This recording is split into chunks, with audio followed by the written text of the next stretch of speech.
দক্ষিণ হাওড়া বিধানসভা কেন্দ্রের লিচু বাগান এলাকার 6টি বুথে সিসি ক্যামেরা না থাকার অভিযোগ তুলেছেন হাওড়ার বিজেপি প্রার্থী রথীন চক্রবর্তী। তার অভিযোগ, সিসি ক্যামেরা না থাকা সত্ত্বেও সোমবার ভোট গ্রহণ হয়েছে ওই বুথগুলিতে।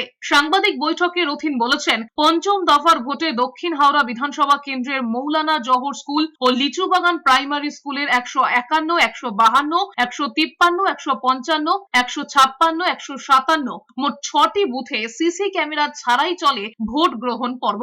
তার আরো অভিযোগ, সোমবার সকাল থেকে একাধিকবার হাওড়া জেলা নির্বাচন আধিকারিককে ফোন করে, হোয়াটসঅ্যাপে, এমনকি ইমেল মারফত অভিযোগ জানানো হলেও কোনো রকম পদক্ষেপ করা হয়নি। তার দাবি, দিনের শেষে এই সব কটি বুথে প্রায় 90% ভোট পড়েছে। সেক্ষেত্রে তিনি মনে করছেন ওই সমস্ত বুথে অসাংবিধানিক কার্যকলাপ হয়েছে।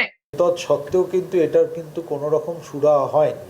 এই পুরো ঘটনাটা আমরা এই মিডিয়ার মাধ্যমে আমরা নির্বাচন কমিশনের সামনে আবার উপস্থিত করলাম, কারণ কালকে একটা নির্বাচন কমিশনের মিটিং রয়েছে সকাল 11টার সময়। আমাদের দল থেকে আমাদের চিফ ইলেকশন এজেন্ট উনিও যাবেন ওখানেতে এবং গিয়ে এই পুরো বিষয়টাকে উপস্থাপন করবেন এবং আমরা আশা করি যে নির্বাচন কমিশন এরকম সংবিধান বহির্ভূত কোনো জিনিসকেই এন্টারটেন করবেন না।